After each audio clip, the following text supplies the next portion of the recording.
네, 우리 말씀 한번 보도록 하겠습니다. 요한복음 3장 3절. 우리 성경책 있으신 분들 찾아보시고요. PPT가 띄어질 것이긴 하지만 성경책 있으면 성경책 피시면서 잘 따라오시면 되겠고요. GBS 종이 다 받으셨죠? 구경하라고 드린 거 아니고 잘 받아 적으십시오. 잘 받아 적으시고, 여기 음향이 좀 많이 울리죠?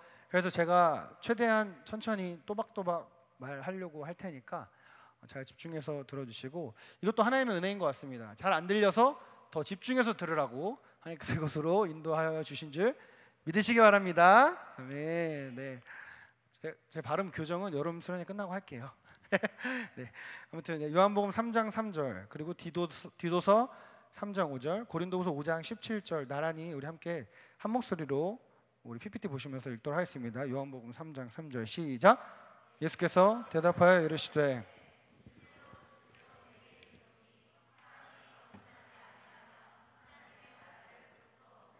아멘. 디도서 3장 5절 시작. 우리를 구원하시되 우리가 행한 바 의로운 행위로 말미암지 아니하고 오직 그의 긍휼하심을 따라 중생의 씻음과 성령의 새롭게 하심으로 하셨나니. 고린도후서 5장 17절 시작. 그런즉 누구든지 그리스도 안에 있으면 새로운 피조물이라 이전 것은 지나갔으니 보라 새 것이 되었도다. 아멘. 방금 읽은 말씀 가지고 함께 따라해 볼까요? 중생 새로운 시작. 중생 새로운 시작이란 제목으로 우리 수련회 첫째 날 밤 집회를 하나님께 올려드리도록 하겠습니다. 수련회 때 제가 항상 서론 때는 복습을 하죠. 복습을 합니다. 우리 오전에 했던 거 함께 복습을 할 텐데요. 우리 표 한번 띄워주시면 좋겠고, 아까 보니까 누가 필기를 잘 했는데 뒤에다 던져놓고 갔더라고요. 이제 조사하면 다 나오니까 잘 챙기시고 집에 가서 복습하시라고 뽑아드린 겁니다. 아시겠죠? 첫 번째, 우리는 구원의 서정에 대해서 이야기했는데요. 구원의 서정이랑 구원의 순서라고 말씀드렸습니다. 구원에는 순서가 있습니다. 그러나 이 순서는 시간적인 순서를 말하는 것이 아니라 논리적인 순서를 말하는 것이죠. 구원의 순서에는 총 11가지가 있는데 예정과 예지는 태초 전에 있는 것이기 때문에 잘 얘기 안 해요. 그래서 총 9가지의 구원의 서정이라고 이야기합니다. 이 가운데 맨 마지막 종착, 최종 단계인 영화의 단계를 제외하면 이 땅에서 우리가 겪는 구원의 서정은 총 8가지입니다. 소명, 중생, 회개, 믿음, 칭의, 양자, 성화, 견인. 소명이란 부르심이라 그랬죠. 우리의 구원이 본격적으로 적용이 되고 시작되는 지점이 바로 그 소명입니다. 사람마다 태어난 날이 다 다르듯이 하나님의 자녀로 거듭나는 날이 다 다르죠. 그 이유는 하나님께서 부르시는 시점들이 다 다르기 때문입니다. 하나님께서 지민아 너 이제 돌아올 때 됐어 라고 말하시는 그 날, 그 시점이 소명, 부르심이라는 것이죠. 이 소명은 잉태로 비유된다 그랬습니다. 잉태, 엄마 뱃속에 있는 애기 잉태. 그렇다면 중생, 두 번째 중생은 무엇이죠? 출생으로 비유할 수 있다고 했습니다. 태초 전에 우리를 구원하시겠다는 하나님의 그 예정하심이 잉태라면 그 잉태된 아이가 엄마 뱃속에서 출산되는 것이 중생이라는 것이죠.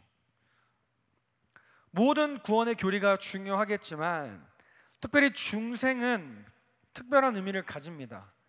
왜냐하면 출생 없이 잉태는 의미 없기 때문이죠. 이해되셨죠? 아까 오전에 들으신 분들, 잉태는 비로소 출산이 되어야 의미가 있기 때문에 중생이 특별하다는 것이고, 또 아이가 태어나야 성장하고 어른이 되어 노인이 되고 그리고 죽듯이 그것의 시작이 출생인 것처럼 중생도 중요하다. 그래서 중생이 중요하다 이야기했고, 세 번째는 회개와 믿음. 회개는 죄로부터의 돌이킴이다. 마귀를 향해 달려가던 우리의 발걸음을 이렇게 주님께로 돌이키는 게 회개인데, 마귀의 입장에서 우리의 돌이킴은 회개고, 예수님의 입장에서 우리의 돌이킴은 믿음이라 그랬다. 회개와 믿음은 동전의 양면과 같다. 그래서 회심이라고 한다라고 말씀드렸습니다. 그리고 이 회심은 중생과 같은 개념으로 표현된다. 너 회심했니? 는 너 중생했니? 라는 의미와 같다라고 나누었습니다. 회심은 태어나자마자 아이가 터트리는 울음과도 같다라고 얘기했어요. 애가 태어나면 울죠. 이 울음은 어떤 의미인가요? 생명이 있다라는 것이죠. 즉 우리가 중생한 자의 삶 속에서 반드시 나타나야 하는 모습이 회개와 믿음이라는 것입니다. 네 번째로 칭의와 양자됨. 그렇게 아기가 응애하고 울면 그 울음소리를 부모님이 들으면 어떻게 생각하죠? 우리 아기가 태어났구나 라고 바로 인지하고 어디로 달려가죠? 동사무소로 달려가서 호적을 등록하죠. 법정적인 개념입니다. 아, 우리 아들이, 우리 딸이 태어났구나 라는 것과 그것을 호적에 올리는 행위가 칭의와 양자됨이라고 했습니다. 그렇게 태어난 아기는 싫든 좋든 잘 먹이고 재우면 성장하죠. 중생한 사람은 싫든 좋든 성화의 단계에 들어갑니다. 성화란 예수님을 닮아가는 과정이죠. 그래서 우리 삶 가운데 예수님을 닮아가는 모습이 나타나지 않는다면 우리는 아직 중생하지 않았거나 중생했지만 우리 영혼이 병든 겁니다. 병들면 성장하지 않잖아요. 그러나 우리 삶 속에서 예수님을 닮아가는 모습이 나타난다고 해서 내가 구원받은 건 아닙니다. 순서 보이시죠? 성화가 중생보다 더 뒤에 나타나요. 왜 그럴까요? 내 삶 속에서 성화가 나타난다고 해서 내가 구원받은 게 아니라는 것입니다. 성화는 중생의 결과이지 중생을 받기 위한 조건은 아니기 때문입니다. 여섯 번째로 견인이란 견디고 인내한다. 우리의 신앙생활이 견인이죠. 아기가 태어나면 수많은 저항 조건에 부딪히게 됩니다. 그래서 아프기도 하고 또 다치기도 하죠. 또 마음의 상처도 받기도 합니다. 그러면서 성장합니다. 우리 성도들도 중생하여 성도로 거듭이 나면 우리는 세상으로부터 많은 저항을 받습니다. 그러나 그 저항으로 우리는 성장하죠. 그러한 저항 속에서 성도는 결코 좌절되거나 낙심하지 않습니다. 왜냐하면 중생이란 성령이 내 안에 들어와 있는 사람이기 때문입니다. 성령께서 우리로 하여금 낙심하지 않도록 우리의 구원을 영화까지 완성해 가십니다. 그래서 우리는 견디고 인내하게 됩니다. 마지막 영화는 이 땅에서 우리가 겪는 게 아니라 저 천국에서 죄가 없는 상태를 영화라고 하죠. 구원의 문제, 중생의 문제는요, 우리가 살면서 반드시 그리고 가장 최우선적으로 점검해야 하는 문제입니다. 왜냐하면 구원이 시작되는 그 순간부터 우리는 성도라 일컬음을 받는 것이고 우리의 신앙의 여정이 본격적으로 시작되기 때문입니다. 중생이란 내 안에 새로운 소프트웨어, 내 안에 새로운 본성이 들어오는 것입니다. 새로운 본성이 있어야만이 하나님의 뜻대로 살 수 있어요. 왜냐하면 인간의 본성으로는 하나님의 말씀에 순종할 수 있는 힘이 없기 때문이죠. 제 아무리 입술로 하나님을 나의 주라 고백하고 주님의 이름으로 능력과 권능을 행해도 마태복음 7장 말씀처럼 주여 주여 해도 나는 너를 모른다 하신 이유가 그들은 중생하지 않은 백성이었기 때문입니다. 옆집의 자녀가 아무리 잘나고 잘생기고 예뻐도 내가 낳은 자식이 아니라면 죽었다 깨어나도 남의 자식입니다. 그러나 누가 봐도 모질란 내 자식이라도 내가 배 아파서 낳은 자식이라면 내 자식이죠.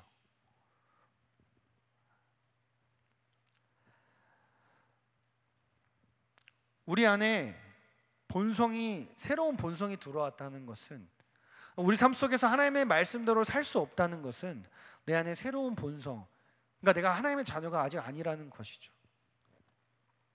오전에 나눈 이야기가 바로 여기까지였습니다. 그러면서 저는 오늘 밤 중생에 대해서 보다 깊이 나눌 거라고 약속했었죠. 그래서 오늘 중생에 대해서 나올 텐데요. 우리 중생이란 무엇인가요? 우리 함께 다 잘 받아 적으세요.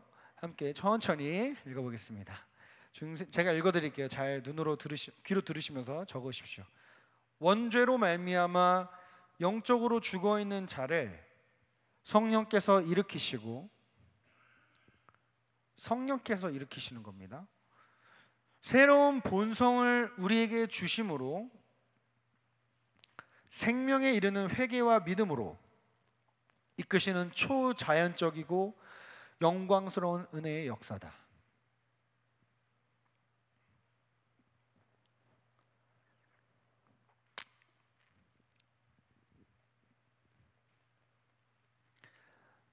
다시, 중생이란 우리가 태어나면서 가지는 죄를 원죄라고 하죠. 원죄로 말미암아 영적으로 죽어있는 자를 누가? 성령님께서 일으키시고 새로운 본성을 주시고, 이게 중생이죠. 생명에 이르는 회개와 믿음으로 이끄시는 과학적인이 아니라 초자연적이고 영광스러운 은혜의 역사다. 이게 중생의 정의입니다. 즉 중생이란 쉽게 얘기하면 예수님을 내 마음에 영접해서 하나님의 자녀라는 새로운 존재로 변화된 것이 중생입니다. 우리 요한복음 1장 12절에서 13절 말씀 보면, 영접하는 자 곧 그의 이름을 믿는 자들에게는 무슨 권세? 하나님의 자녀가 되는 권세를 주셨으니 이는 혈통으로나 육정으로나 사람의 뜻으로나 나지 아니하고 오직 하나님께로부터 난 자들이니라. 인간의 힘으로는 될 수 없는 것이 중생이라는 거예요. 혈통도 육정도 사람의 뜻으로도 되지 않는 것이 있다. 그 초자연적인 것이 중생이다. 중생이란 단어를 제가 이야기할 때 가장 많이 들었던 이유가 그럼 불교에만 있는 단어인 줄 알았어요 라는 거예요. 그래서 저도 궁금해서 찾아봤어요. 원래 저는 불교 관심 없거든요. 찾아봤습니다. 불교에서 말하는 중생이란 단어가 달라요. 제가 얘기하는 중생이란. 불교에서 사용되는 중생의 중은 무리중자예요. 무리중자. 그리고 날생자, 생명을 가진 존재들이란 뜻으로서 중생이라고 합니다. 불교에서는. 그렇다면 성경이 기록하고 있는 중생은 어떤 의미일까요? 한자로 보면 무거울 중입니다. 무거울 중, 날생, 무거운 출생이라는 거예요. 무거운 출생. 이게 무슨 말인가? 이는 성경학자들이 왜 중생이라고 번역을 했냐면 성경이 말하는 중생의 의미를 보다 분명하게 나타나기 위함인데, 성경에서 하나님의 영광이라는 단어가 히브리어로 카보드라는 뜻인데요, 이것의 의미는 매우 중요한 무언가를 담고 있어서 무겁다라는 뜻이에요. 영광이라는 뜻이. 그래서 하나님이 딱 임재하시면 다들 고개를 숙이는 거니까, 납작. 그 영광 앞에 너무 무겁고 무서워서. 즉 성경이 말씀하는 중생은 가벼운 출생이 아니라는 것입니다. 매우 무겁고 중대한 출생이며 영광스러운 신적인 출생이라는 것을 나타내기 위해서 무거울 중자를 쓴 거예요. 그렇다면 그 중생은 어떻게 일어날까요? 디도서 3장 5절 아까 읽은 말씀 보면 중생의 씻음과 성령의 새롭게 하심으로 된다 기록하면, 중생의 씻음, 무엇을 씻어낼까요? 우리의 죄를 씻어내는 거예요. 무엇을 새롭게 할까요? 우리의 죄인됨을 새롭게 하는 것입니다. 중생이란 날 때부터 죄인이었던 우리를 전혀 다른 존재로 변화시키는 역사라는 것입니다. 중생은 우리의 죄를 씻어내는 것이고, 따라서 중생한 사람은 회개하여 주님을 영접합니다. 그 마음에 하나님의 영이신 성령이 계신 사람이 중생이라는 것이죠. 두 번째는 중생의 효력입니다. 그렇게 중생된 자에게는 어떠한 변화가 일어나는데 크게 세 가지: 지성의 변화, 감정의 변화, 의지의 변화입니다. 첫 번째는 지성의 변화예요. 지성이란 사고하고 대조하고 추리하고 판단하는 영혼의 기능을 말합니다. 인간을 다른 동물들과 구별시켜주는 인간의 본질적인 특성 중 하나가 지성이죠. 그런데 중생한 사람에게는 이 지성의 변화가 나타난다는 거예요. 고린도후서 4장 6절에 보면 어두운 데 빛이 빛이라 말씀하셨던 그 하나님께서 예수 그리스도의 얼굴에 있는 하나님의 영광을 아는 빛을 우리 마음에 비추셨다 기록합니다. 창조 때에 이 캄캄한 가운데 빛이 있으라 말씀하셨듯이 성령 하나님께서 사람들을 영적으로 재창조하실 때 죄로 인해 어두워진 마음속에 빛을 비추시는, 우리 지성에 밝은 빛을 비춰주시는 거예요. 이것을 신학적으로 성령의 조명하심이라고 합니다. 성령의 조명하심. 우리 교리대학들은 학생들이 아니라 우리 청년들 다 기억하시죠? 그래서 종교개혁자 칼빈은 이렇게 말합니다. 우리는 성령의 조명하심으로 하나님을 깨닫게 되고 그의 자비하심의 온갖 보배들을 깨닫게 됩니다. 그가 비추시는 빛이 없으면 우리 마음이 너무나 캄캄하여 아무것도 볼 수 없고 너무나 무뎌져서 신령한 것들을 하나도 지각할 수조차 없습니다. 이처럼 중생하면 하나님의 영광을 아는 그 빛, 곧 지식의 변화, 지성의 변화가 일어납니다. 여러분, 귀신 들린 사람 본 적 있어요? 저는 선교지에 있었기 때문에 꽤 봤거든요. 여러분, 귀신 들리면 그 사람이 이상하게 변화되죠. 중생이 뭐라 했어요? 귀신이 들어오는 게 아니라 성령이 들어오는 게 중생이라고. 여러분, 귀신이 들어와도 변하는데 성령이 들어오면 안 변할까요? 변하겠죠.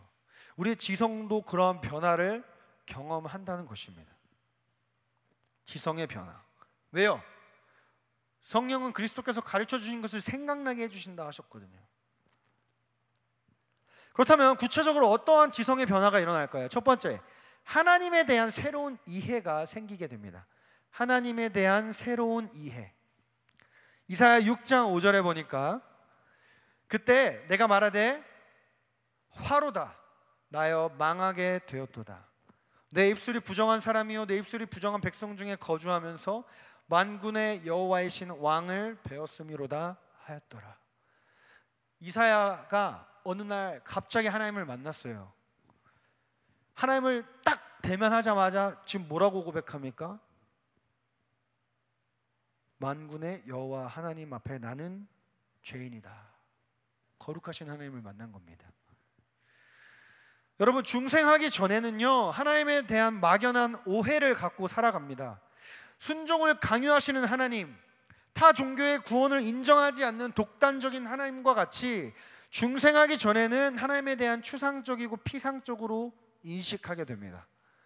그러나 중생한 사람은 지성의 변화로 말미암아 우리 하나님은 자비하시고 은혜로운 분이시며 분이시라는 것을 깨닫게 됩니다. 그래서 하나님께로 돌아가고 싶어지게 돼요. 두 번째로 우리는 우리 자신에 대한 새로운 지식을 갖게 됩니다. 자신에 대한 새로운 지식을 갖게 된다. 나 자신, 여러분 각 개인들을 이야기하는 겁니다.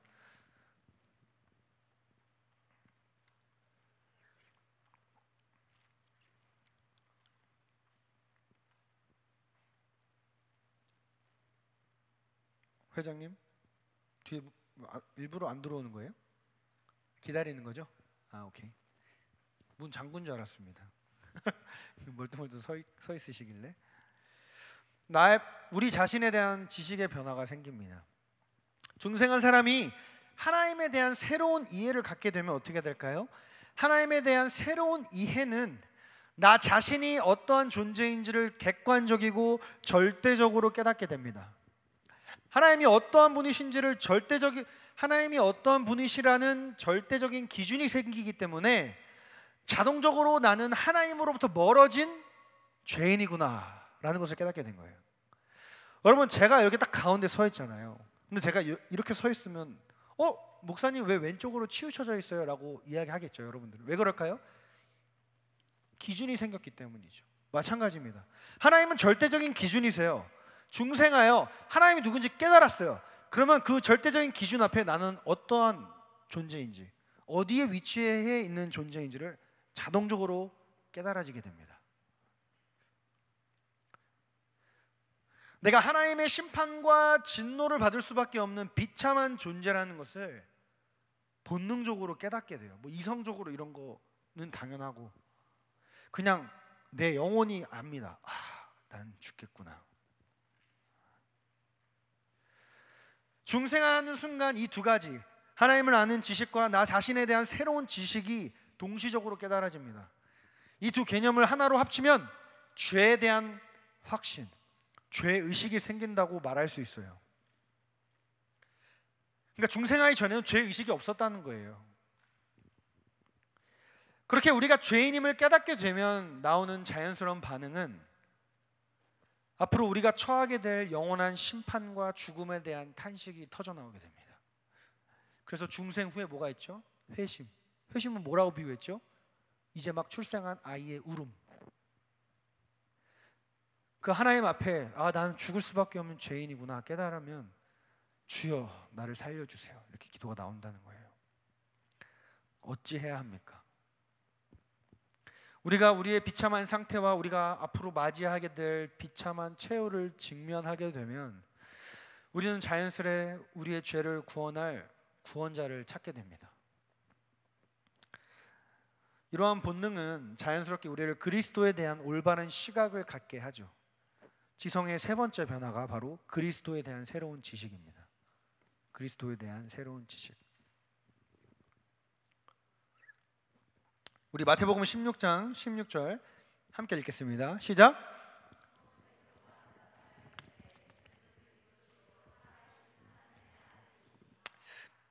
예수님께서 가장 기뻐하셨던 고백이죠. 베드로의 고백입니다. 주는 그리스도시요 살아계신 하나님의 아들이시다. 여러분, 중생하는 순간 우리는 자동적으로 깨달아집니다. 왜 예수님이 이 땅에 오셨고 왜 십자가에서 죽으셨으며 부활하신 이유를 우리는 깨닫게 됩니다. 예전에는 지적으로만 동의했다면 중생 이후에는 전인격적으로 동의하게 됩니다. 예수님에 대한 새로운 인식이 일어나게 돼요. 중생한 사람은 그리스도에 대한 새로운 지식을 얻었기 때문에 예수님이 왜 이 땅에 오셨는지, 왜 죽으셔야만 했는지 자동적으로 깨닫게 됩니다. 그래서 더 이상 그분이 우리의 구원자라는 사실에 의문을 제기하지 않아요. 물론 우리가 중생한 그 순간 우리는 어떤 예수님에 대한 어떤 이런 지적인 만족을 채우는 과정을 경험하지 않았기 때문에 설명해보라 하면 설명하기는 어려울 거예요. 그러나 우리는 영원히 깨닫는다는 것이죠.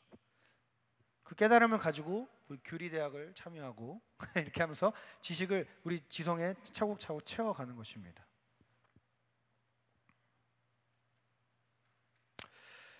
두 번째 커다란 변화는 감정의 변화입니다. 고린도후서 7장 10절에 보면 하나님의 뜻대로 하는 근심은 후회할 것이 없는 구원에 이르는 회개를 이루는 것이요 세상 근심은 사망을 이루는 것이니라. 이전에는 세상의 것에 근심하며 슬퍼했다면 중생한 이후에는 죄를 슬퍼하고 하나님의 뜻대로 온전히 살지 못하는 것에 대한 근심과 아픔을 느끼며 살아갑니다. 그래서 여러분들이 신방할 때마다 죄의식을 느끼는 것을 저는 좋은 가능성으로 보는 거예요. 애초에 중생하지 않았으면요 죄의식조차 느끼지 못했어요. 제 세상 친구들 마음껏 클럽에서 나이트클럽에서 원나잇하고 즐기고 하는 것에 대해서 죄책감을 느끼지 않습니다. 그러나 우리는 아니죠. 죄책감을 너무 많이 느껴서 죄책감 속에서 헤어나오지 못하는 그런 존재죠. 오히려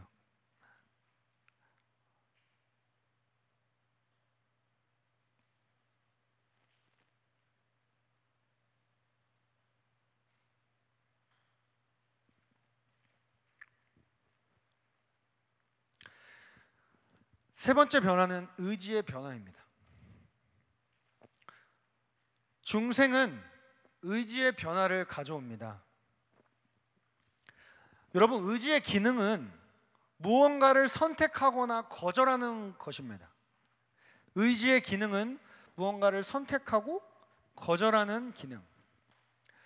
사람은 자신의 의지를 발휘해서 어떤 행동이나 행동의 과정을 수용하고 거부합니다.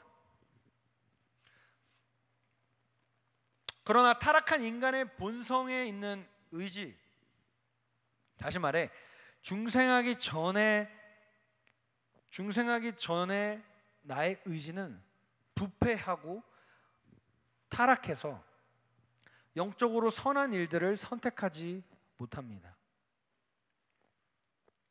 바로 이러한 상태에 대해서 성경은 우리가 허물과 죄 가운데 죽었다라고 이야기해요. 우리 에베소서 2장 1절 함께 읽겠습니다. 시작. 그는 허물과 죄로, 이 말씀은 내 영혼이 죽어 있었다는 것을 전제하는 말씀이에요. 여기서 죽었다는 것은 죄로 물들어 있어서 하나님 앞에서 영적인 선을 행할 수 없는 상태를 의미합니다.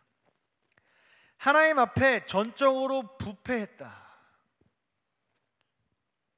인간이 전적으로 부패하다는 것은 무엇을 의미할까요? 인간은 하나님 앞에 선을 행할 어떠한 능력이나 가능성이나 기능을 할 수 없는 존재라는 것입니다.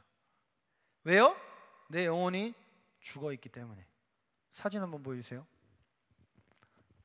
원죄, 우리 내일도 많이 나올 거예요. 눈에 담아 주십시오.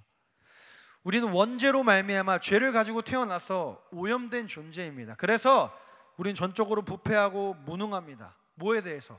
하나님이 보시기에 선을 행할 것에 대해서 부패하고 무능하다는 거예요. 그래서 우리는 살아가면서 죄를 짓습니다. 자범죄. 전적 부패란 인간은 지성과 감정과 의지와 육체가 죄로 물들어 있어서 하나님 앞에 선을 행할 능력을 상실한 상태. 여러분, 여기 시체가 있다고 생각해 보십시오. 시체 앞에 오늘 돈가스, 맛있는 돈가스가 나왔는데 돈가스가 딱 놓여져 있다고 생각해 보십시오. 그 시체가 먹을 수 있나요? 먹을 수 없죠. 바로 이러한 상태라는 거예요. 우리는요, 영적으로 시체와 같은 존재였어요. 그래서 하나님의 보시기에 우리는 선을 행할 능력이 없는 거예요. 죽어 있기 때문에. 그것을 신학적으로 전적으로 부패하기 때문에라고 이야기하는 것이죠. 어떤 것에도 반응할 수 없고 어떤 것도 행할 수 없는 상태가 전적 부패, 전적 무능력입니다. 이처럼 여러분, 중생하지 않는 모든 인간은 하나님 앞에서 영적으로 죽어 있는 존재예요. 그러나 하나님께서 우리를 살리셔서 우리로 하여금 하나님 앞에 영적인 선을 행할 수 있는 존재로 새롭게 하시는 역사가 바로 중생의 역사라는 것이죠.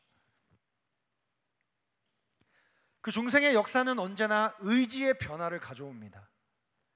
그 의지의 변화는 이제는 나를 위한 삶이 아닌 하나님을 위한 삶을 살게 합니다. 의지의 변화는 하나님의 영광을 위해 살게 합니다. 여러분, 제가 하나님을 만나기 전에 항상 했던 고민이 무엇이었냐면, 목사의 아들로 태어나서 어디서 들은 건 많아요. 근데 들은 대로 내가 살아내지 못하니까 날마다 죄책감 가운데 살아갑니다. 왜 나는 더 기도하지 못하지? 왜 나는 금식하지 못하지? 왜 나는 더 거짓말 안 할 수 없지? 계속. 근데 알고 보니까 그게 당연한 거예요. 중생하지 않았기 때문에. 우리 표에 보면 표가 나오죠. 표에 다 표시해 보십시오.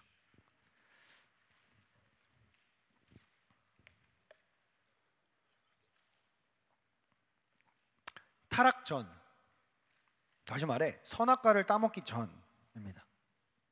여러분, 우리는요, 선악과를, 우리가 아니죠, 아담이죠. 아담은 타락 전에 하나님 앞에 선을 행할 수 있는 의지를 갖고 있었고 동시에 죄를 지을 수 있는 의지도 갖고 있었습니다.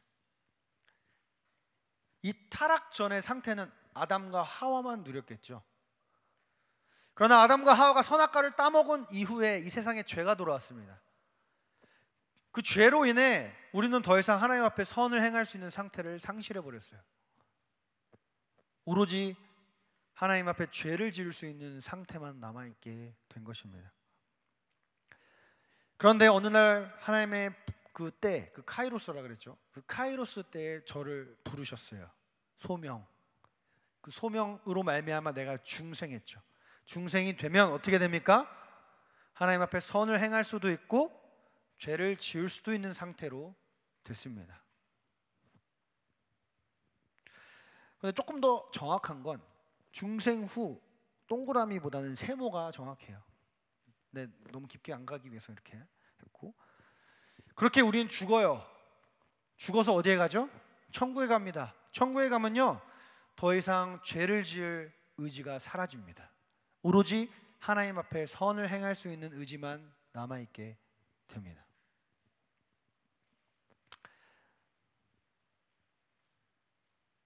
영적인 선이란 회개하고 예수님을 믿고 하나님의 영광을 위해 살아가는 삶입니다. 하나님 앞에 그 어떤 것도 선할 수는 없습니다. 내일 이야기하겠지만 제가 좋아하는 말이기에 자주 이야기합니다. 마틴 루터가 얘기했죠. 비록 중생한 사람이라 할지라도 그 사람의 선행은 하나님이 보시기에 찬란한 악행이다. 아무리 중생한 사람이라도 그 어떤 행함으로 하나님을 기쁘시게 할 수 없어요. 기쁘시게 할 수 없습니다. 중생하지 않은 사람들은 하나님의 영광을 위해 살지 않습니다. 다 자기 자신을 위해, 자기 가족을 위해서만 살아갑니다. 그러나 중생한 사람은 성령의 중생하게 하심으로 내 의지의 변화가 일어났기 때문에 이전에는 나를 위해, 내 가족을 위해 살아갔다가도 이제는 하나님의 영광을 위해 살아가게 되는 존재로 변화됩니다. 종이 그게 단데. 네, 종이 남는 분.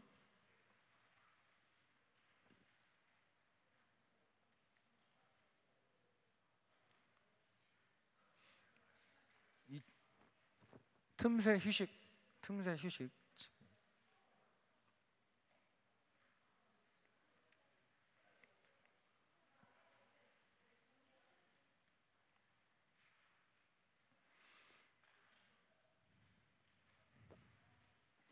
제가 기획팀 방에 단톡방에 PDF 파일 올려드렸어요. 한번 보시겠습니다.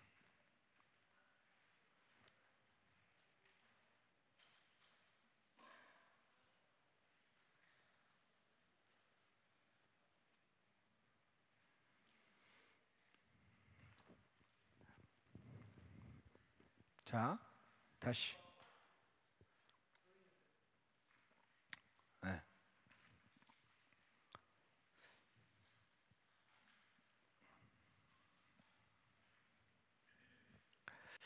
여러분, 중생하지 않은 사람들도 성인 군자처럼 깨끗하게 사는 사람들이 생각보다 많아요.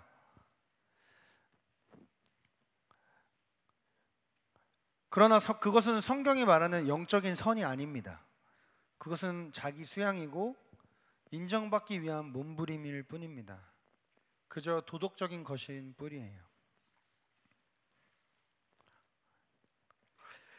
여러분, 특정 어떠한 제품이 만들어진 목적에 맞게 쓰임받지 못하다면 쓸모없게 되듯이 인간도 마찬가지입니다. 우리를 만드신 하나님의 목적에 우리가 살지 못하면 우리는 쓸모없는 존재예요.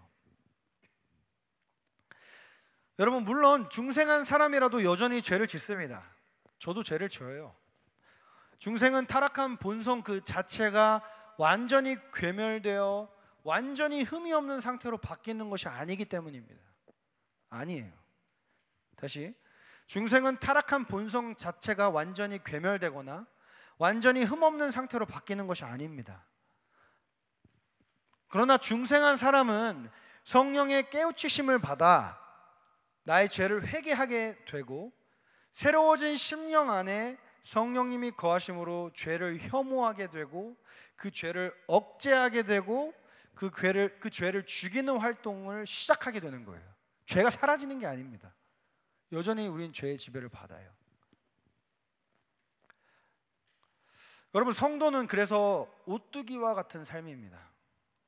성도는 오뚜기와 같은 존재예요. 넘어져도 다시 일어나는 거예요. 성도는 죄로 인해 넘어져도 다시 일어납니다. 여러분, 그래서 중생한 사람은 곧바로 회개하고 다시 일어나서 그분의 영광을 위하여, 영광이라는 표대를 향하여 달려 나아갑니다. 그러다가 우리 주님이 재림하시면 우리는 영화의 상태에 들어가 다시는 죄를 짓지 않는 그 완전한 자유 속으로 들어가게 되는 것이죠. 그래서 중생한 사람은 예수님의 다시 오심을 고대하게 되는 것입니다. 로마서 8장 18절 19절 생각하건대 현재 고난은 장차 우리에게 나타날 영광과 비교할 수 없도다. 피조물이 고대하는 바 하나님의 아들들이 나타나는 것이니라. 우리뿐만 아니라 우리 눈에 오늘 여기 성도 여기 너무 예쁘잖아요. 우리 보는 이 모든 피조물도 하나님을 고대한대요. 다시 오심을. 왜요? 죄로 물들어져 있기 때문에. 참된 중생한 사람은요, 주님의 다시 오심을 그 누구보다 갈망합니다. 왜요? 죄에 그만 죽고 싶어서. 죄에 그만 죽고 싶어서. 네 번째로 육신의 변화가 있습니다.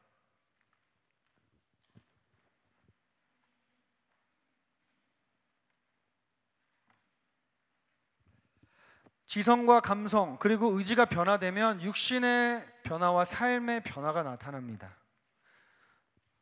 욕을 하던 내 입에서 욕이 멈춰지고 죄를 지으러 가는 나의 발걸음이 교회로 가는 발걸음으로 변화됩니다. 남을 때리고 남의 것을 탈취하던 나의 손이 이제는 쓰러져가는 사람을 일으키는 손이 됩니다. 세상의 소리에만 귀 기울였던 나의 귀가 하나님의 말씀을 사모하게 됩니다. 우리의 육신의 변화가 나타나는 거예요.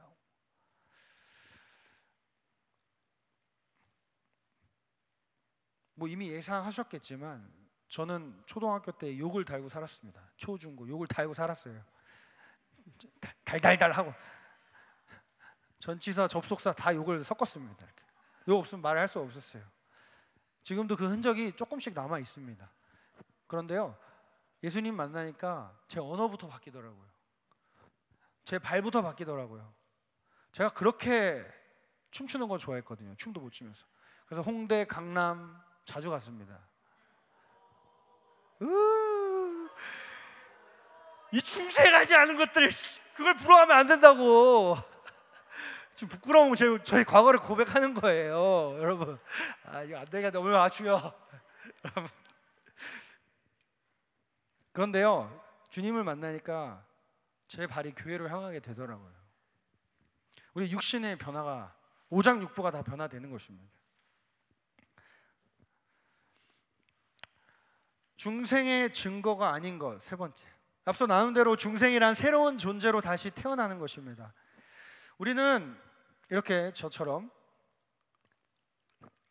물만 마셔도 우리 몸에 변화가 일어나죠. 또 우리 지민 형제처럼 열심히 헬스를 해도 육신의 변화가 나타납니다. 하물며 우리가 중생을 경험할 때도 반드시 우리의 육신의 변화와 삶의 변화가 나타난다는 거예요. 그리고 나타나야 한다는 것입니다. 그런데 그 변화가 중생한 사람에게도 나타나고 중생하지 않은 사람에게도 나타난다면 그거는 잘못된 증거겠죠. 그것은 참된 중생의 증거라고 말할 수 없습니다. 예를 들어 살인, 간음, 누구나 죄라고 다 인정합니다. 살인을 죄라고 생각하는 것이 중생의 증거가 될 수 없다는 거예요. 그러나 중생의 증거란 오직 중생한 사람에게만 나타나는 것입니다. 참된 중생의 증거는 중생한 사람에게만 나타나야 하는 것입니다. 그렇다면 무엇이 중생의 증거이고 무엇이 중생의 증거가 아닐까요? 첫 번째, 중생의 증거가 아닌 첫 번째는 엄청난 범죄를 혐오하거나 피하는 행위입니다. 여러분, 하나님은요, 하나님은 자신의 자식들이나 하나님을 믿는 존재나 믿지 않는 존재 모두에게 양심이라는 영혼의 기능을 주셨어요. 종교의 씨앗이라고 표현하기도 하고 하나님을 알만한 지식이라고도 바울은 이야기한 그 양심을 모든 인간에게 동일하게 주셨습니다. 왜요? 다 하나님의 형상으로 지음받았기 때문에. 그래서 그 양심이 다 기능해요. 그 양심에 의해 이거는 선 넘었지, 이거는 용서받지 못할 죄야, 이거는 그런 게 내 안에 있다, 내가 누구보다 도덕적으로 기준이 높아 하는 게 중생의 증거가 아니라는 거예요. 이건 믿지 않는 사람들이 더 높을 수 있다는 겁니다. 두 번째, 회개 비슷한 것, 회개 비스무리한 것, 중생의 증거가 아닙니다. 여러분, 양심이 병들지 않은 사람이라면 어느 정도 자신의 죄에 대해서 부끄러워합니다. 마태복음 27장 3절에서 5절 말씀을 보면 예수를 판 유다가 그 정죄함을 보고 어떻게 했대요? 스스로 뉘우쳐 은 30냥을 돌려줬대요. 가룟 유다, 예수님을 팔아 넘겼죠. 팔아 넘기고 나서 어떻게 양심의 가책을 느꼈어. 그래서 은 30을 다시 돌려줬어요. 그리고 없던 걸로 합시다 했더니 이미 늦었어요. 가룟 유다가 스스로 뉘우쳐서 예수님을 배신한 대가로 받은 은 30을 도로 갖다 주었던 것처럼 사람은 양심의 가책을 느끼고 어느 정도 삶의 개선을 소망하고 또 자신의 삶을 개선시키기도 합니다. 그래서 여러분, 중생하지 않은 사람도 얼마든지 술, 담배를 끊을 수 있어요. 저도 회심하기 전에 술, 담배 끊어봤습니다. 그러나 얼마 못 가죠. 성경이 말씀하는 회개는 단순히 자신의 잘못을 뉘우치는 것만을 이야기하지 않습니다. 성경이 말씀하는 회개는 자신의 죄와 죄인된 삶에서 완전히 예수님을 향해 돌이키는 거예요. 마귀를 향해 달려가던 나의 발걸음을 완전히 주님께로 돌이키는 이 회개의 행위, 돌이킴의 행위, 회심이 일어나야 하는 것이죠. 그래서 양심의 가책을 느꼈다고 해서 그것이 나의 도덕적 기준이라 해도 그것은 중생의 증거가 아니라는 것이죠. 세 번째, 종교심과 종교 생활입니다. 종교심, 종교 생활. 여러분, 중생하지 않더라도 정기적으로 교회에 출석하고 성당에 출석하고 절에 출석할 수 있습니다. 미사도 드리고 예배도 드리고, 이거 뭐예요? 절에서 하는 걸 뭐라 그래요? 용어를 모르겠네. 뭐 그것도 합니다. 왜요? 모든 인간은 다 종교적인 존재이기 때문에 그래요. 사람들이 신앙적인 일을 외적으로 많이 한다고 해서, 그리고 그런 일들에 열심으로 헌신한다고 해서 하나님의 은혜가 임했다고 확실하게 말할 수 없다는 거예요. 왜냐하면 그런 모습들은 은혜를 입지 않는 사람에게서도 동일하게 발견되기 때문입니다. 우리 마틴 루터 말이죠. 모든 인간은 종교적이다. 종교는 인간 마음의 기본 상태다. 우리가 복음으로 회심했더라도 인간의 마음은 종교적인 원리로 돌아가려고 한다. 그러므로 우리는 의도적으로 반복적으로 복음으로 돌아가야 한다. 여러분, 인간은 종교적인 존재입니다. 중생하지 않아도 얼마든지 예배를 드릴 수 있어요. 종교적인 행위를 할 수 있습니다. 신앙과 믿음보다는 종교심으로 교회를 다닐 수 있다는 거예요. 그래서 교회 안에서 지옥 갈 존재가 있다고 이야기하는 것입니다. 여러분, 만약 보여지는 이런 종교적인 행위들이 중생의 증거, 표지가 된다면 여기 중에 그 누구도 중생했다고 말할 수 없어요. 왜냐하면 실제로 이슬람 사람들이 더 종교심이 강하기 때문에 그래요. 여러분들은 무슬림들처럼 매일 일정한 시간에 메카를 바라보며 기도할 수 있나요? 길 가다가 갑자기 시간 돼서 그 자리에 엎드려서 기도할 수 있어요?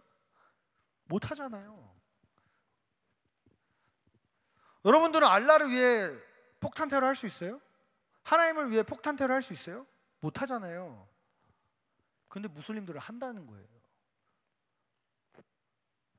그러나 그들은 구원을 못 받아요. 왜요? 종교심으로는 구원에 이를 수 없기 때문에. 우리는 진리를 소유하고 있음에도 하루에 1시간 기도하기 어려워합니다. 우리는 영원을 소유한 존재임에도 전도를 꺼려하죠. 종교심과 종교 생활은 우리의 중생의 증거가 될 수 없습니다. 네 번째로, 성령의 일반적인 조명입니다. 성령의 일반적인 조명.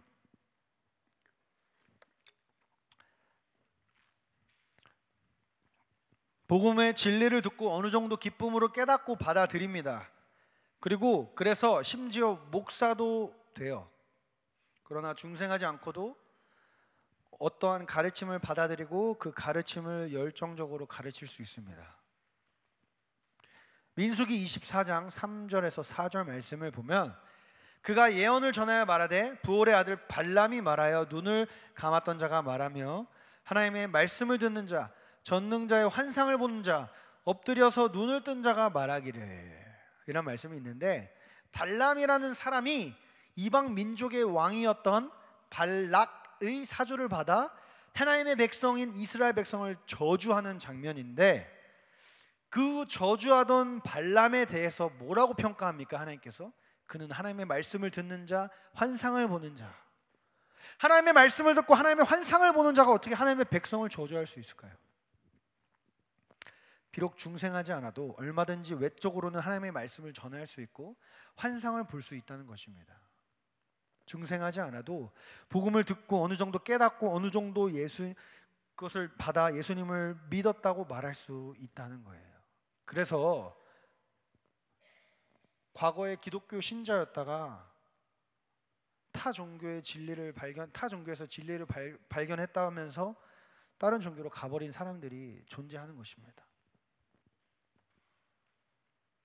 다섯 번째로 성경 말씀에 대한 탐구입니다. 성경 말씀에 대한 탐구. 마태복음 19장에 보면 재물이 많은 청년의 이야기가 나오죠. 어떤 사람이 주께 와서 이르되 선생님이여 내가 무슨 선한 일을 하여야 영생을 얻습니까? 오늘 지금 이 자리에 앉은 여러분들을 대신하여 재물이 많은 청년이 질문하는 거예요. 내가 어떻게 하면 구원을 받을 수 있습니까, 주님? 그랬더니 주님께서 뭐라 하십니까?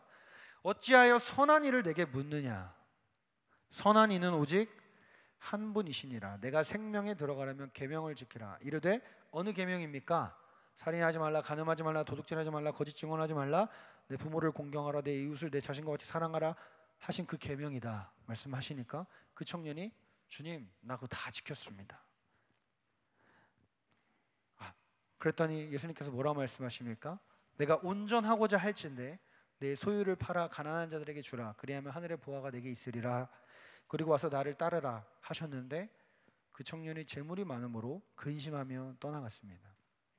이 이야기에서 볼 수 있듯이요, 중생하지 않아도 얼마든지 성경에 대해 나름대로 열심히 연구하고 지킬 수 있습니다. 재물이 많던 청년이 그랬죠. 그는 재물도 많았고 율법도 다 지키던 청년이었습니다. 그러나 그는 예수님을 믿지 않았어요. 왜냐하면 그는 성경을 하나님의 살아있는 말씀, 우리에게 생명을 주시는 생명의 말씀으로 보지 않았기 때문입니다. 그냥 천국에 가기 위한 규율책, 노하우 정도로만 여겼던 것이죠. 이런 사람은요, 과거에도 있었고 지금도 있고 앞으로도 있을 것입니다. 네 번째로 중생의 증거입니다. 중생의 증거는 크게 두 가지가 있습니다. 하나님의 편에서 주시는 중생의 증거가 있고 사람의 편에서 받는 중생의 증거가 있습니다. 하나님 편에서 주시는 중생의 증거 첫 번째는 징계입니다. 징계. 성령이 내 안에 들어와 내 소프트웨어, 내 본성이 새롭게 되면, 중생하면, 구원받으면 어떻게 돼요? 우리는 하나님께 징계를 받습니다. 이게 무슨 말인가? 우리 히브리서 12장 5절에서 8절 말씀 제가 읽어드릴 테니까 눈으로 따라와 보십시오. 또 아들들에게 권하는 것 같이 너희에게 권면한 말씀도 잊었도다. 일러스되 내 아들아 주의 징계하심을 경히 여기지 말며 그에게 꾸지람을 받을 때 낙심하지 말라. 주께서 그 사랑하시는 자를 징계하시고 그가 받아들이시는 이마다 채찍질 하심이라 하였느니라. 너희가 참음은 징계를 받기 위함이라. 하나님이 아들과 같이 너희를 대우하시나니 어찌 아버지가 징계하지 않는 아들이 있으리요. 징계는 다 받는 것이거늘 너희에게 없으면 사생자 버려진 자요 친아들이 아니니라. 하나님은요, 그분의 자녀들이 하나님의 뜻대로 살지 않을 때 징계하십니다. 채찍질하세요. 여러분, 오해하지 말 것은 징계와 형벌, 진노, 심판은 다른 거예요. 다시, 징계와 진노, 형벌, 심판은 다른 거예요. 형벌과 심판은 예수님께서 십자가에서 이미 다 받으셨습니다. 그래서 형벌과 심판은 예수님 믿는 자들에게 임하는 것이 아니라 예수님을 믿지 않는 자들에게 임하는 것이 형벌과 심판과 진노입니다. 그러나 하나님의 자녀라도 받는 것이 있는데 그것은 징계입니다. 하나님께서 중생한 사람들을 징계하시는 이유는 그분이 우리의 아버지가 되시기 때문입니다. 하나님은 아버지의 마음으로 사랑의 매를 드십니다. 징계는 부모의 의무이자 특권이기 때문이죠. 부모는 자식을 바른 길로 인도할 책임이 있기 때문입니다. 그러나 부모라고 해서 다른 집안의 자식을 징계할 책임은 없죠. 부모의 징계는 오직 자신의 친자식에게만 행하시는 사랑의 또 다른 모습입니다. 그래서 여러분, 믿는 사람과 믿지 않는 사람이 동일하게 범죄할 수 있죠. 그런데 안 믿는 사람은요, 완전 범죄를 할 수 있습니다. 그러나 믿는 자는 완전 범죄를 저지를 수 없어요. 왜요? 하나님은 자신의 자녀들을 징계하셔서 그 죄로부터 돌이키게 하시기 때문입니다. 사랑의 매로 그의 자녀들을 돌이키십니다. 여러분, 되게 무서운 말이에요. 내가 죄를 짓는데 내 삶에 징계가 없다? 여러분들은 아직 주의 자녀가 아닌 것입니다. 하나님께 속한 자녀들은 하나님의 징계를 통해 점점 죄에 대해 민감해집니다. 징계를 받는 순간부터 이것이 죄구나, 죄에 대해서 민감해져서 하나님을 의식하게 됩니다. 그래서 중생한 자는 징계를 받을 때 죄에 대해 민감하게 의식하게 됩니다. 그렇게 죄에 대해 민감해지면서 조금씩 성화되어져 가는 거예요.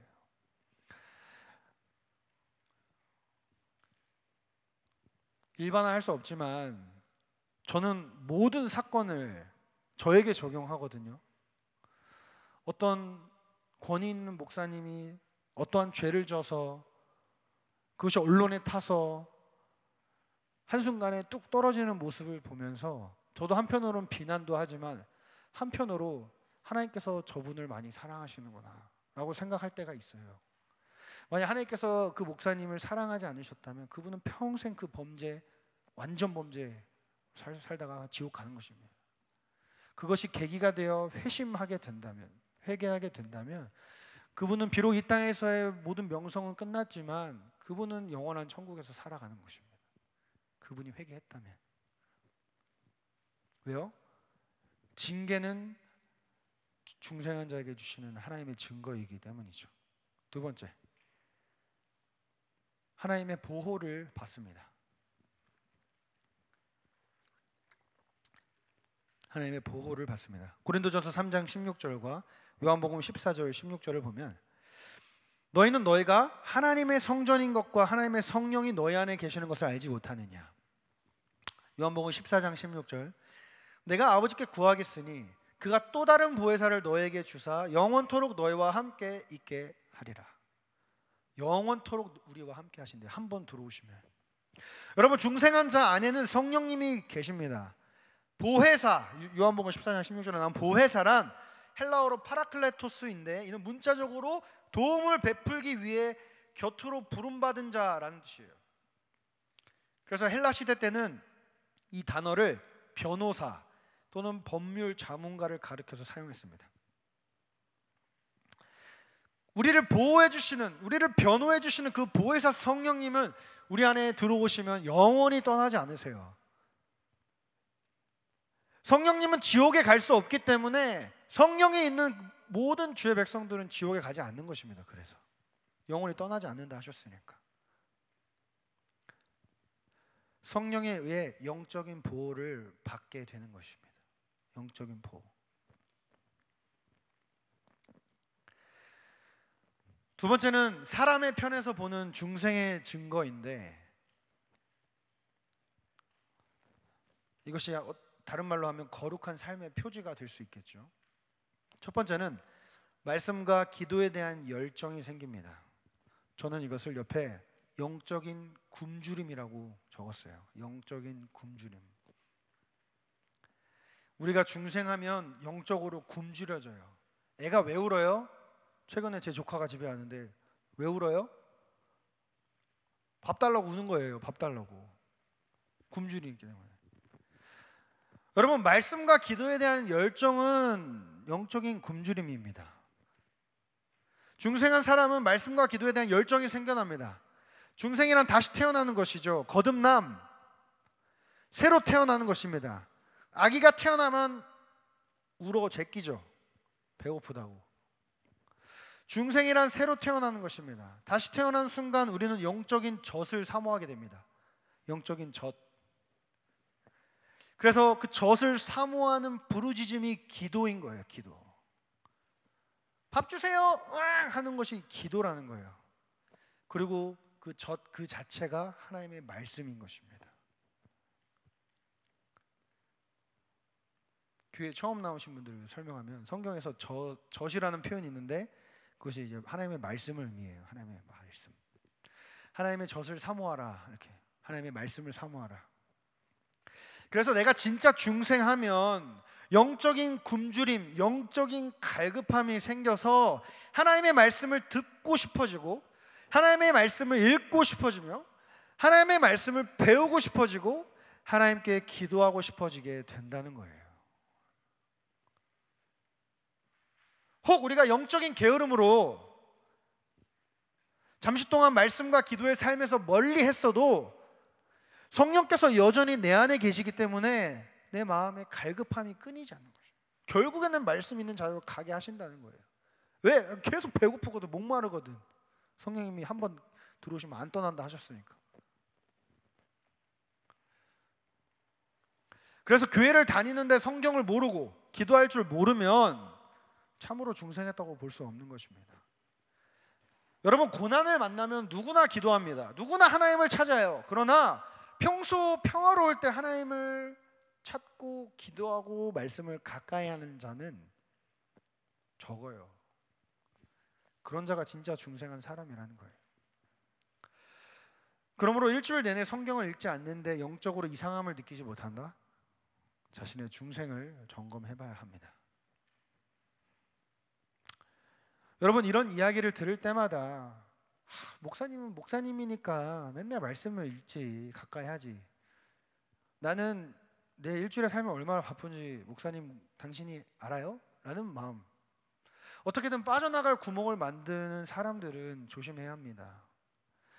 여러분, 말씀을 듣고 내가 구원받지 못하다고 생각된다면 그 부분을 가지고 하나님께 나아가야 하는 거예요. 나아가야 하는 거예요. 그것이 살 길이고 그것이 영원히 사는 길입니다. 두 번째로 거룩한 삶을 추구하게 됩니다. 거룩한 삶에는 총 5가지가 있는데 레위기 20장 26절에 너희는 나에게 거룩할지어다. 내가 거룩하니 너희도 거룩하라. 구체적으로 어떠한 거룩한 삶을 말씀하시는 것일까요? 첫 번째, 죄에 대해 민감해집니다.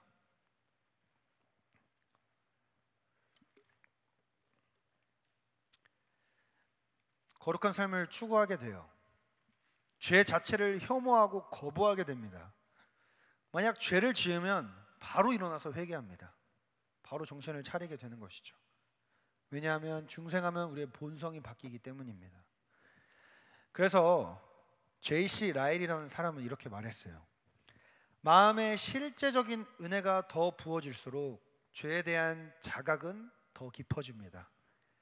성령이 영혼을 더 조명하실수록, 깨닫게 하실수록 자신의 연약함과 더러움과 어두움을 더욱 절감합니다. 성령님은 말 그대로 거룩한 영이십니다. 성령이 우리 안에 들어오시면 우리가 중생한 순간 죄를 혐오하고 거부하기 시작합니다. 왜요? 나한테 맞지 않는 옷이기 때문에. 깨끗한 것을 추구하게 됩니다. 더러운 죄를 버리는 삶을 살게 되는 겁니다. 로마서 7장 22절에서 24절 말씀. 내 속사람으로는 하나님의 법을 즐거워하되 내 지체에 속한 또 다른 법이 있는데 내 마음의 법과 싸워 내 지체 속에 있는 죄의 법으로 나를 사로잡는 것을 보는도다. 오라 나는 공고한 사람이로다. 이 사망의 몸에서 누가 나를 건져내랴. 사도 바울의 고백이죠. 내 안에 하나님의 말씀대로 살려고 하는 본성, 그러나 여전히 죄를 따르려고 하는 또 다른 본성이 충돌하고 싸운다라는 뜻이에요. 디모데전서 1장 15절. 미쁘다 모든 사람이 받을 만한 이 말이요 그리스도 예수께서 죄인을 구원하시려고 세상에 임하셨다 하였도다. 죄인 중에 내가 괴순이라. 나는 죄인 중에 가장 큰 죄인입니다 라는 사도 바울의 고백이죠. 여러분, 사도 바울이 이렇게 고백하는 이유가 무엇인가요? 그가 마음으로는 선을 행하기를 원하지만 육신이 죄를 짓기 때문입니다. 중생한 사람도 가끔 죄를 짓습니다. 그런데 여러분들이 지나가다가 진흙탕에 빠졌어요. 어떻게 해요? 바로 일어나서 털어버리죠.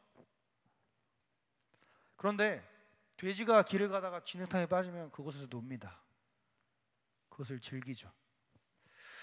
중생한 사람은요, 죄를 지을 수 있어요.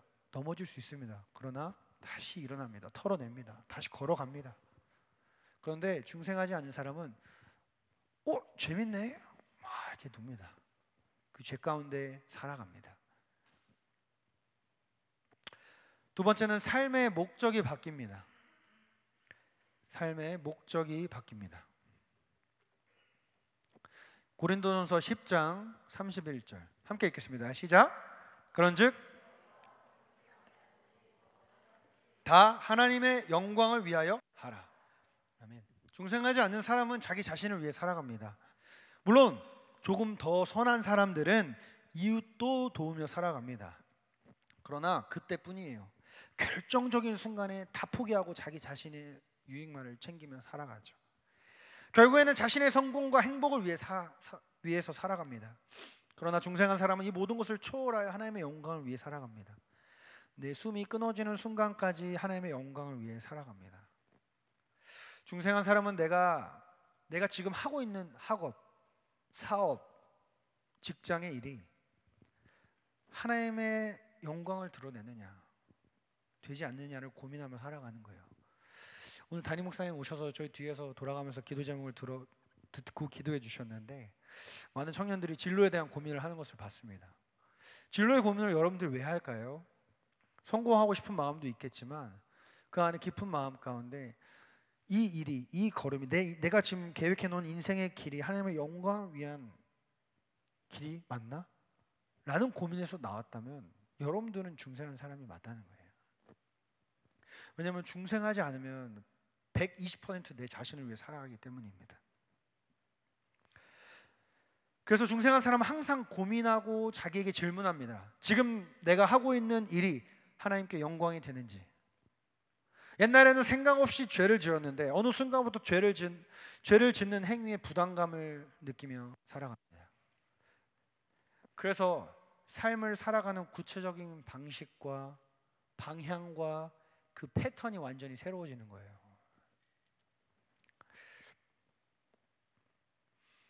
제가 다니던 총신대학교 신학대학원 그 부지가 이름은 까먹었어요. 어떤 장로님의 땅이었는데 굉장히 크거든요. 그 장로님이 술 공장 하시는 분이 지금도 그 회사를 까먹었어요.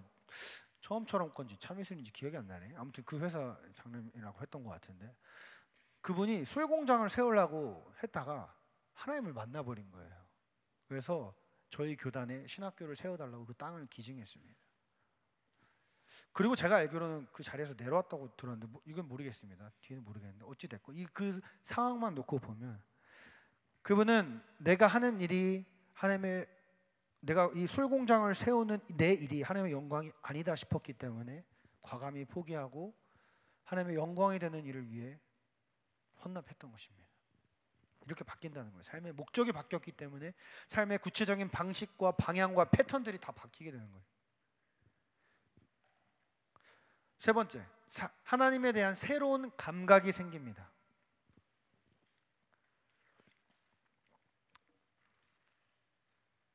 하나님에 대한 새로운 감각. 갈라디아서 4장 6절에서 7절 함께 읽겠습니다. 시작. 너희가 아들임으로 하나님이 그 아들의 영을 우리 마음 가운데 보내사 아빠 아버지라 부르게 하셨느니라. 그러므로 내가 이후로는 종이 아니요 아들이니 아들이면 하나님으로 말미암아 유업을 받을 자니라. 로마서 8장 15, 16절 시작. 너희는 다시 무소하는 종의 영을 받지 아니하고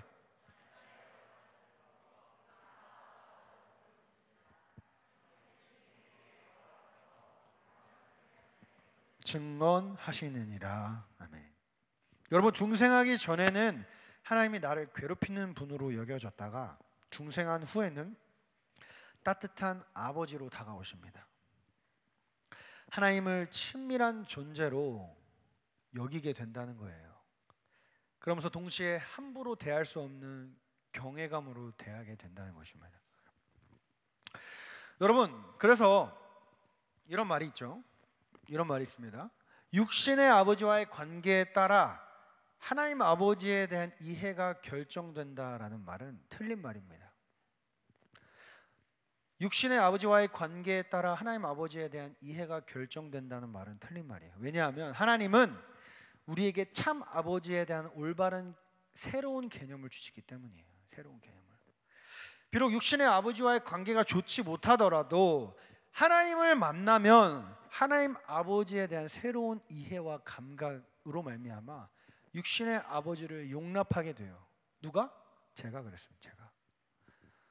제가 방황하게 된 결정적인 계기가 아버지 때문이었거든요. 아버지와의 관계가 별로 안 좋았겠죠. 근데 하나님을 만나버렸어요.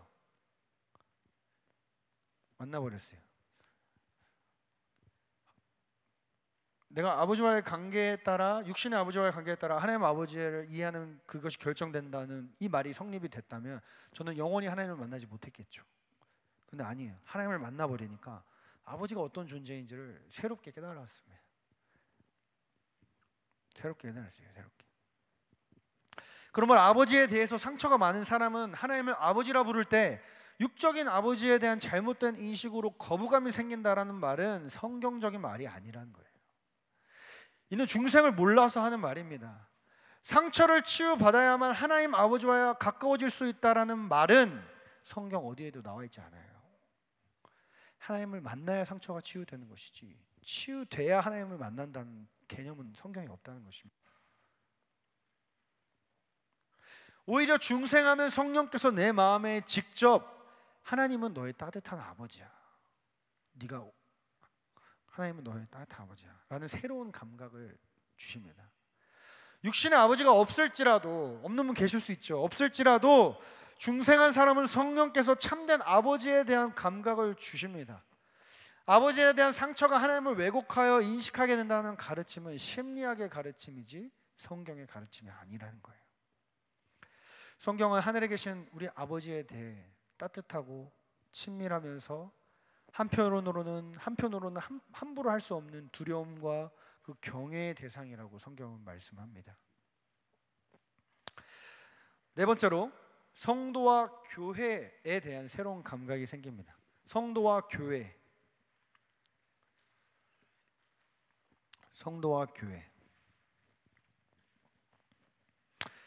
히브리서 10장 24, 25절에 보면 서로 돌아보아 사랑과 선행을 격려하며 모이기를 패하는 어떤 사람들의 습관과 같이 하지 말고 오직 권하여 그날이 가까움을 볼수록 더욱 그리하라. 교회 다니는 중생한 사람이 중생하면 교회 다니는 또 다른 중생한 사람들이 가족처럼 여겨져요. 가족처럼. 비록 오늘 처음 만난 성도라도 뭔가 깊은 친밀감이 있습니다. 아마도 우리 뒤에 계신 권사님들은 이것을 느끼셨을 수도 있어요. 경험해 보셨을 수도 있습니다. 생판 처음 봤어요. 근데 이야기 하다 보니 구원받은 것 같아. 그런 게 영혼들이 느껴지거든요, 서로. 그러면 막 백년지기 마냥 막 있는 말 없는 말 다 합니다. 처음 봤는데. 왜요? 하나님 나라의 자식이기 때문에. 중생하고 나면 교회 다니는 사람이 내 친가족처럼 가깝게 느껴집니다. 반대로 중생하면 불신자들과 맞았던 내 삶의 코드들이 조금씩 사라지게 됩니다. 그들과 맞는 코드가 없어지게 돼요. 그렇다 보니까 자연스럽게 불신자들과 멀어지게 되는 것입니다. 그래서 그렇게 자연스럽게 삶의 패턴과 방식도 달라지게 되는 거예요. 제가 중생하기 전에는 제 주변에 술 친구들, 당구 친구들, 클럽 친구들, 말해버렸네. 뭐 이런 친구들이 있었어요. 그들과 살아갔습니다. 그러다가 중생한 순간 내가 쟤들과 연 끊어야지 이렇게 한 적 한 번도 없어요. 쟤들을 전도해야지 이런 마음으로 항상 술자리에 가서 술은 안 먹었지만 술잔에 사이다 받고 짠하면서 막 이렇게 그냥 그 자리에 갔거든요. 그런데 어느 순간 뒤돌아보니까 제 주변에 믿지 않는 친구들이 다 없는 거예요. 왜 그런가 봤더니 제가 아까 말했잖아요. 육신의 변화, 내 발이 그들이 있는 곳에 간 게 아니라 교회에 있는 곳으로 자주 가다 보니까 자연스럽게 그들과 멀어지게 됐습니다. 삶의 패턴이 달라졌어요.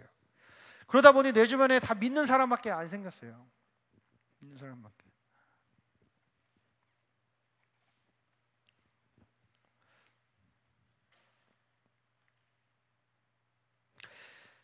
이와 같은 맥락에서 교회를 바라보는 시각도 달라지게 됩니다. 과거 교회를 어떻게 생각했든지 간에 중생하면 교회는 주님의 몸이요, 교회는 자신의 목숨을 버리시기까지 사랑하신 신부라는 것을 깨닫게 됩니다. 함부로 교회를 비판하지 않아요. 함부로. 너무나 쉽게 교회를 비판하는 사람들은 조심해야 합니다. 교회가 잘못했다 하더라도. 왜냐하면 예수님은 여러분들이 비판하는 그 교회를 위해 자기 목숨을 버리셨기 때문입니다. 다섯 번째로 천국을 믿고 소망하게 됩니다. 천국을 믿고 소망하게 됩니다.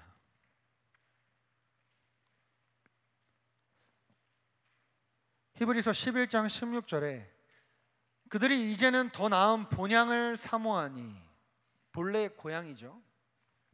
곧 하늘에 있는 것이라. 중생한 사람들은요, 본능적으로 천국이 있음을 깨닫는 자들입니다. 천국이 어떤 곳인가요? 아픔과 고통과 눈물과 죄가 없는 곳입니다. 그래서 중생한 사람이라면 천국을 사모하게 되는 것이죠. 그런데 어떤 사람들은 천국을 사모하는 사람들 향해서 비현실적으로 살아가는 사람이라고 말합니다. 그런데요, 천국은 여러분들이 어떻게 믿는지 간에 우리의 믿음과는 상관없이 실존합니다. 그래서 천국을 인정하지 않는 사람들이야말로 오히려 비현실적인 삶을 사는 것이죠. 왜요? 결국엔 천국이 도래할 것이기 때문에. 여러분, 확률적으로 따져봐도 천국이 있다고 믿는 게 더 높은 높은 확률이겠죠?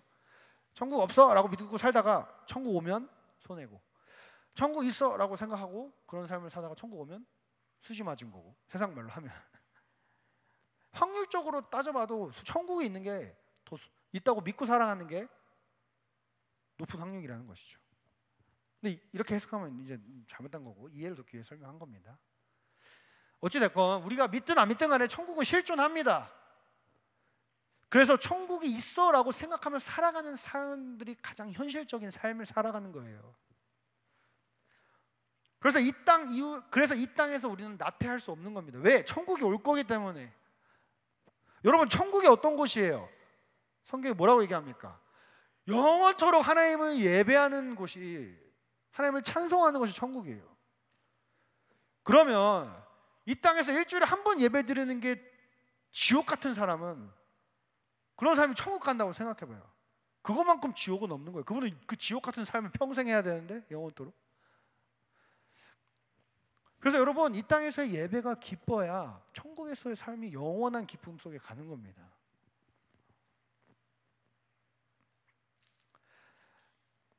사랑하는 여호수아 공동체 여러분, 오늘 나는 이 중생의 증거들이 전부는 아닙니다. 더 있겠죠. 그러나 분명한 것은 이러한 증거들이 참으로 중생하는 사람들에게는 조화롭고 동시적으로 나타난다는 것입니다. 어떤 증거는 나타나고 어떤 증거는 안 나타나고 하지 않는다는 거예요.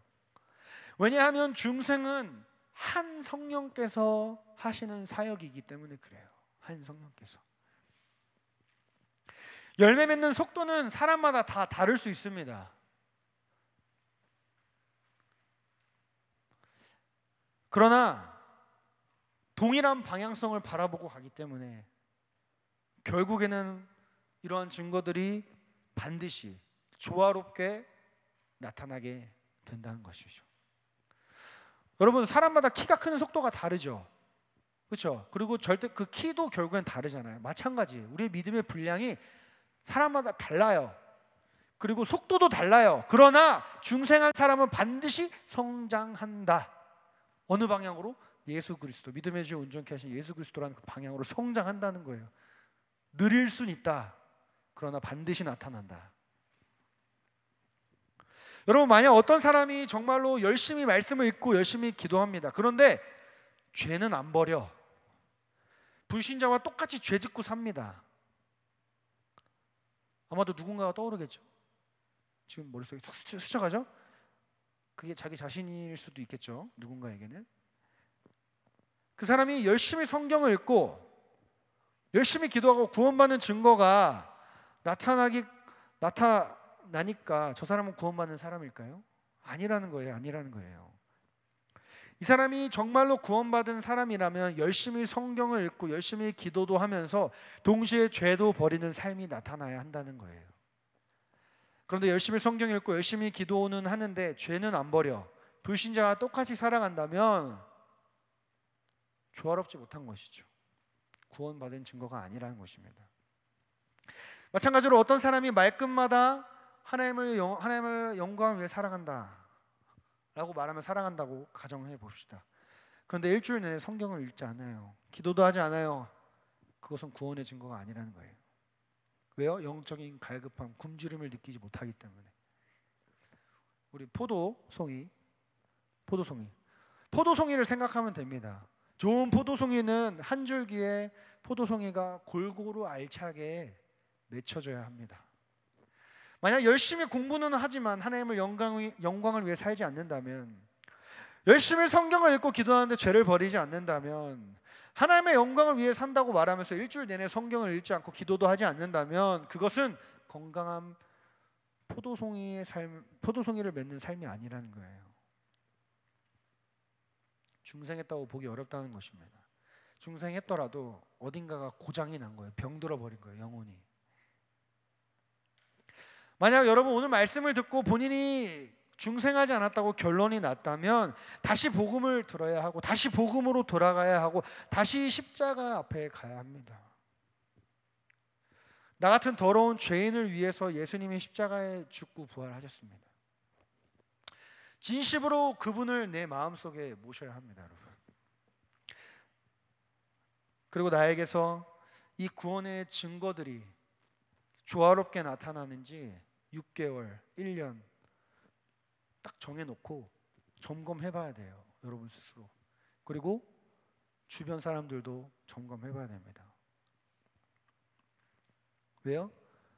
아기가 태어나면 성장하듯이 중생하면 싫든 좋든 우리는 성화의 단계에 들어가기 때문에 그래요. 왜요? 중생이 뭐야? 내 안에 누가 들어오시는 것? 성령님이 들어오시는 것.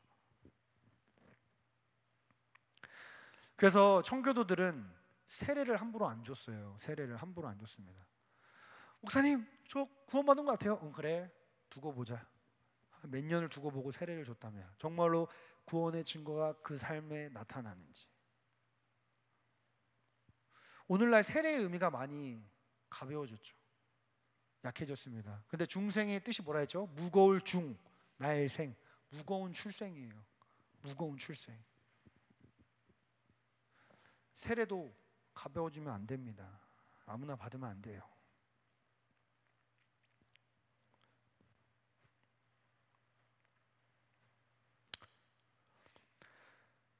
여러분, 안타까운 것은 많은 사람들이 중생하지 않았음에도 내가 구원받은 줄 알고 주님을 더 사랑하게 해주세요,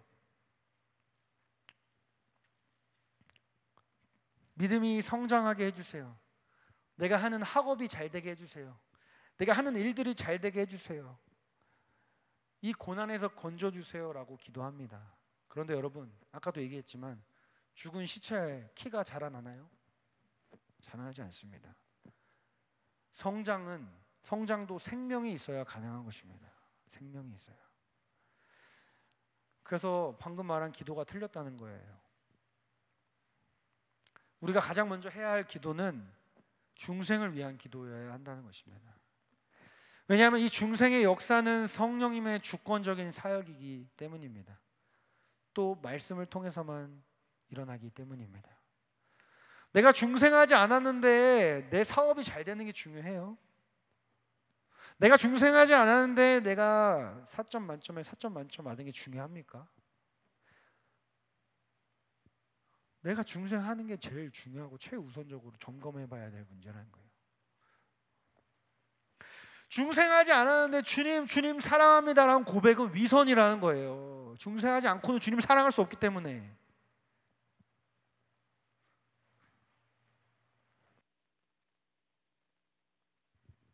우리는 성령님을 과소평가하지 말아야 합니다. 아무리 어려도 여러분 중생하면 우리 서경철 담임 목사님 설교 다 알아듣습니다. 아무리 어린아이라도 중생한 사람이라면 영적인 굶주림을 느끼기 때문이죠.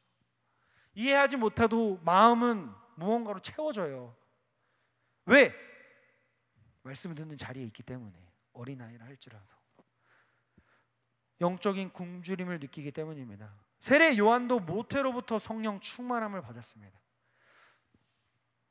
뱃속에 있는 아기도 중생할 수 있다는 거예요. 하물며 영아부, 유아부, 유치부 애들 중생 못할까요? 중생한다는 거예요.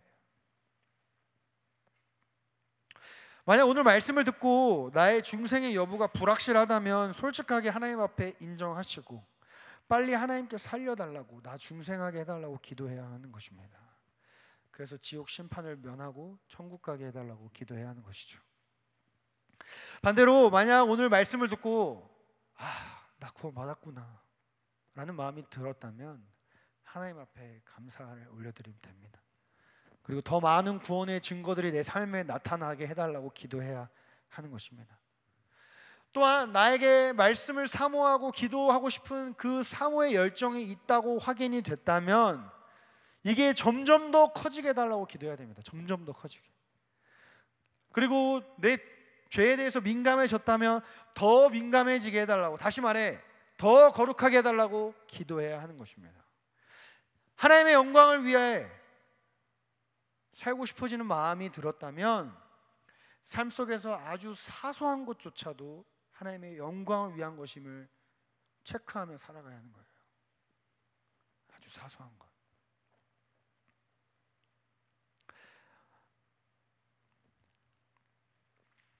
제 말씀을 맺겠는데요. 요한복음 3장에 기록된 나사로의 이야기를 아실 겁니다. 죽은 나사로 아시죠? 예수님은 나사로의 갑작스러운 죽음 소식을 들으셨지만 그 소식을 들은 지 4일 만에 그의 무덤 앞에 나타나셨습니다. 나사로의 여동생들은 왜 이제서야 나타났느냐며 원망 섞인 말을 예수님한테 했어요. 그러나 나사로의 무덤 앞에 서신 예수님도 그들만큼이나 슬퍼하셨습니다. 요한복음 11장 33, 35절을 보면 예수께서 그가 우는 것과 또 함께 온 유대인들이 우는 것을 보시고 심령이 비통히 여기고 불쌍히 여기사 이르시되 그를 어디에 두었느냐 이르되 주여 와서 보옵소서 하니 예수께서 눈물을 흘리시더라. 죽은 지 사흘이 지난 나사로의 무덤을 보시고 우신 겁니다. 진심으로 슬퍼하셨습니다. 그렇게 한참 슬퍼하시던 예수님은 눈물을 감추시고는 무덤을 향해 말씀하십니다. 우리 요한복음 11장 43, 44절 함께 읽겠습니다. 시작. 이 말씀을 하시고 큰 소리로 나사로야 나오라 부르시니 그 얼굴은 수건에 쌓였더라. 놀랍게도 죽은 나사로는 예수님의 말씀을 듣고 반응했습니다. 그가 부활한 것이죠. 새로운 생명을 얻은 것입니다. 그가 중생한 것입니다. 여러분, 사람이 죽을 때 가장 마지막까지 기능하는 신체 기관이 청력이라고 합니다. 청력. 그래서 임종 때 말은 못해도 듣고 반응을 한다고 해요. 죽기 직전에 사람들이. 그런데 나사로는 이미 죽어서 들을 수조차 없는 상태였어요. 예수님께서 그의 이름을 부르셨을 때는 그가 이미 죽은 지 사흘이 지난 후였습니다. 당시 이스라엘은 중동 땅이었기 때문에 사일이 지나면 시체가 썩은 냄새도 났을 것입니다. 다시 말해 나사로는 적당히 죽은 것이 아니라 완전히 죽어진 상태였다는 것이죠. 그런 나사로가 예수님의 음성을 듣고 나왔다는 것은 결코 가능한 일이 아니죠. 절대로 불가능한 것입니다. 여러분, 나사로는 죽어가고 있었던 상태가 아니었어요. 나사로는 이미 죽었고 완전히 죽어 있었습니다. 마지막 신체 기관인 청력도 죽어 있었습니다. 그런데 그랬던 나사로가 나사로야 나오라 하는 그 주님의 음성에 반응한 거예요. 우리는 이것을 어떻게 이해할까요? 우리 로마서 8장 38, 39절 함께 읽겠습니다. 시작. 내가 확신하노니 사망이나 생명이나 전사들이나 권세자들이나 현재일이나 장래일이나 능력이나 높음이나 깊음이나 다른 어떠한 피조물이라도 우리를 우리 주 그리스도 예수 안에 있는 하나님의 사랑에서 끊을 수 없으리라. 사망도 하나님의 사랑에서 끊을 수 없다. 완전히 죽어버린 나사로가 예수님의 음성을 듣고 반응할 수 있었던 것은 전적인 하나님의 사랑과 그 능력에 의한 것입니다. 나사로를 향한 예수님의 사랑은 이미 죽었고 완전히 죽어버려서 들을 수조차 없는 나사로를 일으키시고 살려내셨습니다. 나사로를 향한 예수님의 사랑이 나사로의 죽음보다 더 강했던 거예요. 나사로의 죽음도 나사로를 향한 예수님의 사랑에서 끊을 수 없었던 것입니다. 요한복음 3장 7절에서 8절 말씀. 내가 내게 거듭나야 하겠다 하는 말을 놀랍게 여기지 말라. 바람이 임의로 불매 내가 그 소리는 들어도 어디서 와서 어디로 가는지 알지 못하나니 성령으로 난 사람도 다 그러하니라. 여러분, 오늘 말씀 듣고 그래서 내가 어떻게 해야 중생할 수 있단 말인가 와 같은 질문을 가질 수 있을지 모르겠습니다. 그런데요, 중생에 있어서 우리가 할 수 있는 것은 사실 아무것도 없습니다. 그런데 방금 읽은 요한복음 말씀에 보니까 성경은 중생, 거듭남을 바람에 비유하죠. 여러분, 바람이 불 때 그 소리는 들어도 그것이 어디서 와서 어디로 가는지 우리는 알지 못하죠. 중생이 이와 같다는 거예요. 중생은 인간의 역사가 아니라 하나님의 사역이기 때문에 인간은 알 수 없다는 것입니다. 인간의 이성을 초월한 신적 사역이라는 거예요. 초자연적인 사역. 그래서 어떻게 중생이 일어났는지는 하나님만 아신다는 거예요. 여러분, 우리는 그저 죽은 지 사흘이나 지나 죽어버릴 대로 죽어버린 나사로와 같은 시체 같은 존재입니다.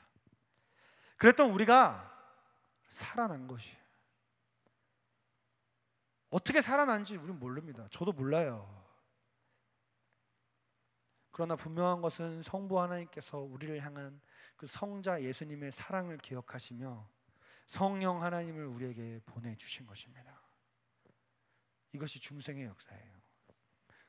이처럼 중생의 역사는 인간의 힘으로 되는 것이 아니라 하나님의 초자연적인 사역이라는 것입니다. 그러므로 내가 얼마든지 전적으로 죽어 있는지를 깨닫고 우리를 살리시는 하나님의 중생의 역사를 사모합시다. 오늘 그런 밤이 되기를 소망합니다.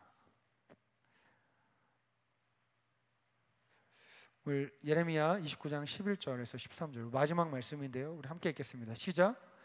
여호와의 말씀이니라.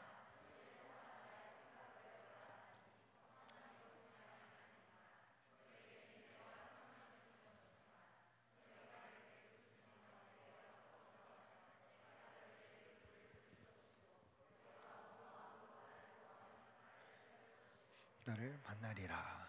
아멘. 우리를 향한 하나님 아버지의 마음은 우리에게 새로운 미래와 새로운 희망을 주시는 것입니다.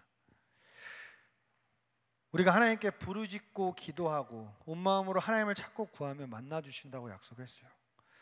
물론 여러분, 우리는 영적으로 죽어 있는 존재이기 때문에 우리가 부르짖는다고 주님께서 반응하시지는 않습니다. 그건 하나님의 전적인 주권이에요. 반응하고 안 하고는 하나님께 달려 있는 것입니다. 반대로 내가 부르짖지 않아도 하나님이 오늘 너 중생하는 날이야. 나는 그날이 오늘이라면 부르짖지 않아도 중생하게 되는 거예요. 오늘은. 왜요? 우리는 이미 하나님 앞에 영적으로 썩어진 시체와도 같은 나사로와 같은 존재이기 때문에. 방금 읽은 이 예레미야 말씀, 그럼에도 주님은 부르짖으면 만나겠다. 부르짖으면 만나겠다. 찾으면 내가 만나러 가겠다 약속하셨습니다. 이 약속을 굳게 붙들고 기도하는 오늘 밤 되기를 바랍니다. 우리 함께 찬양하겠습니다.